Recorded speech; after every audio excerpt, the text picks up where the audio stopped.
A misericórdia de Deus é, antes de tudo, algo unilateral, no sentido de que procede de Deus, que quando decide se comunicar aos homens, se revelar aos homens, não espera por ninguém. É uma misericórdia absolutamente livre, absolutamente soberana, absolutamente gratuita.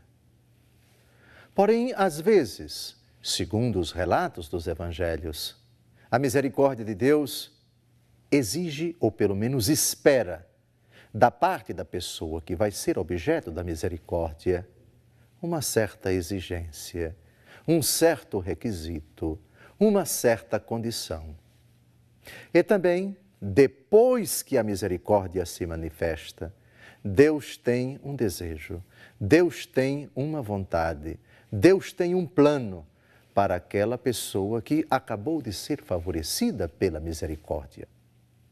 No programa de hoje, caríssimo telespectador da Rede Século XXI, neste programa Luz da Vida, somos convidados no ano da misericórdia a nos debruçarmos sobre a pessoa e as atitudes de Jesus, manifestação visível da misericórdia do Pai, como uma misericórdia exigente, que antes espera alguma coisa de nós, não que ela esteja sujeita àquilo que nós vamos manifestar ao Senhor, mas porque Ele considera que antes de a misericórdia ser manifestada a cada um de nós, que manifestemos, que apresentemos, que explicitemos a Deus algo que vai, por assim dizer, tornar esta misericórdia mais vitoriosa, mais grandiosa, mais eloquente, mais significativa, mais marcante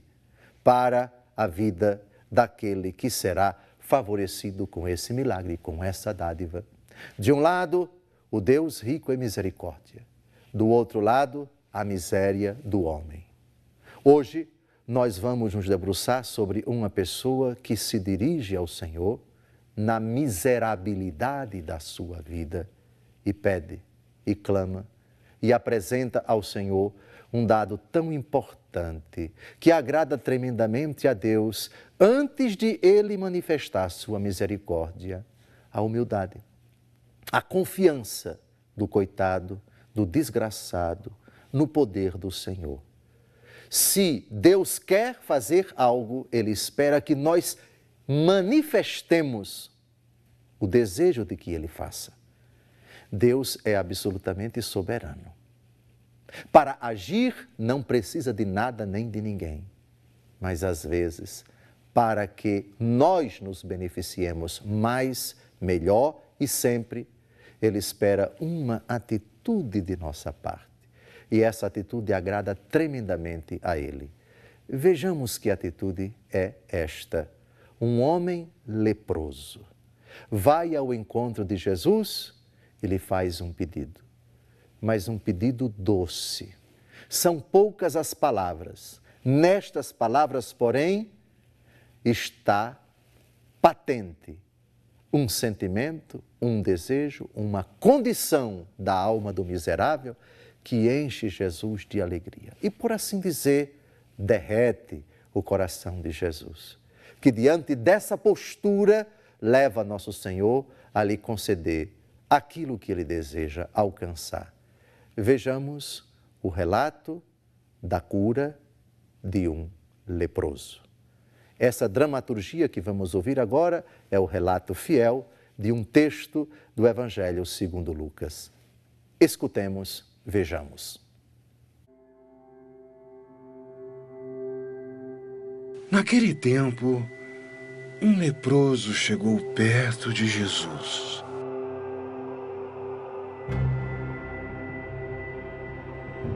Mestre, é um leproso!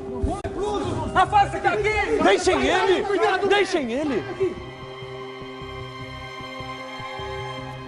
Aproxime-se. Não, mestre! Não, mestre! Não! Aproxime-se.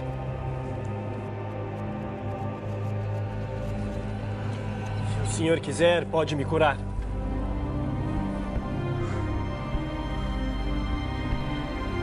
Eu quero. Jesus, cheio de compaixão, estendeu a mão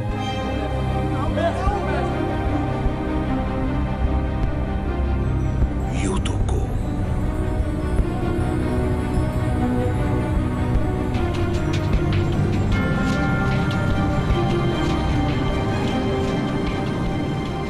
Fique. No mesmo instante, a lepra desapareceu e o homem ficou purificado. Glória a Deus! É um milagre! Mestre! Aleluia! Aleluia! É um milagre, Senhor! É um milagre! Eu tô curado! Eu tô curado!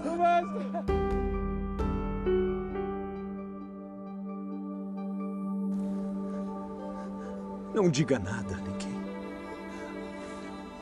Mas vai mostrar-te ao sacerdote. E oferece pela tua cura o que Moisés ordenou, para que sirva a eles de testemunho. Vai. Mas o homem foi embora e começou a anunciar e a espalhar a notícia.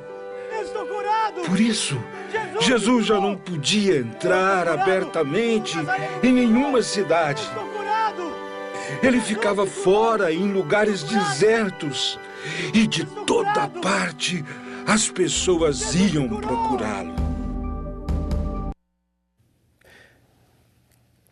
A lepra, no tempo de nosso Senhor Jesus Cristo, como hoje, era uma doença altamente contagiosa. Ela era transmitida de pessoa a pessoa com muita facilidade. Segunda coisa, era uma doença incurável. Ela tornava a pessoa uma realidade a ser evitada. O leproso não podia conviver com as pessoas e ele era banido do convívio das pessoas, obrigado a viver em lugares bem afastados, geralmente grutas, cavernas. A comida que era levada para eles geralmente era entregue em cestos, descidos ou jogados ou levados ou enviados, mas sem o contato com o leproso. A lepra é símbolo do pecado, realidade contagiosa, realidade que não raro é transmitida pelo mau exemplo, pelo contexto no qual ele se realiza. Na Bíblia, todo tipo de doença física é símbolo do pecado, é consequência do pecado. Voltando no livro do Gênesis, nós temos aquela frase: lembra-te que és pó e ao pó haverás de voltar. As dores do parto, a aflição, o suor derramado, o sacrifício, o peso do trabalho, o sofrimento que de agora em diante vai entrar na aventura humana, tudo isso é consequência do pecado. A dor, o sofrimento, as enfermidades e a morte, na teologia do Antigo e do Novo Testamento, são consequências do pecado. Distância da pessoa de Jesus, distância de todas as pessoas. Essa era a regra, essa era a obrigação para todos os leprosos. Jesus vem ao encontro deste coitado. A primeira coisa que ele faz, que esse leproso apresenta ao Senhor, é um reconhecimento da onipotência de nosso Senhor Jesus Cristo. Mas, ao mesmo tempo, esse reconhecimento vem acompanhado de uma confiança, de uma submissão tremenda à vontade do Senhor. A frase do leproso é a seguinte: se queres, podes purificar-me. Dois verbos. O primeiro vem acompanhado de uma partícula condicional, se. O segundo, não. Quais são os verbos? O verbo querer e o verbo poder. Jesus é o detentor das duas coisas, quando o objeto do verbo é a nossa cura, é a nossa salvação, é a transformação da nossa vida das trevas para a luz, da morte para a vida, do pecado para a graça.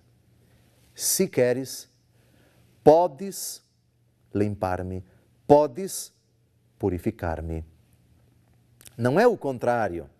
Se podes, na verdade, quem se posicionasse, quem se apresentasse, quem dissesse isso para o Senhor, precisaria primeiro se converter, precisaria primeiro fazer uma experiência de fé no poder do Senhor. Nós afirmamos no credo, creio em Deus Pai Todo-Poderoso. Se cremos, nunca podemos dizer se podes. Ora, quem diz se podes, não tem certeza do poder do Senhor. Mas não foi isso que esse leproso disse. Primeiro, se queres. Depois, podes. Ou seja, eu sei que tu podes, mas não tenho certeza se tu queres. A frase foi bem colocada. Nem sempre temos a certeza de que o Senhor nos reserva, pelo menos plenamente, e para este momento, a cura para as nossas enfermidades físicas, se queres. Se eu não sei se tu queres agora, e se tu queres conceder-me esta graça, se eu não sei, eu digo se queres. Mas se não tenho certeza se tu queres, eu tenho certeza que tu podes. Podes purificar-me. Ou seja, tu tens o poder e eu acredito que tu tens e não duvido disto. No próximo bloco, retomaremos essa afirmação tão prodigiosa, tão perfeita, tão humilde e também tão confiante do leproso e aquilo que se segue, ou seja, a resposta de Jesus e a sua cura prodigiosa. Até o próximo bloco.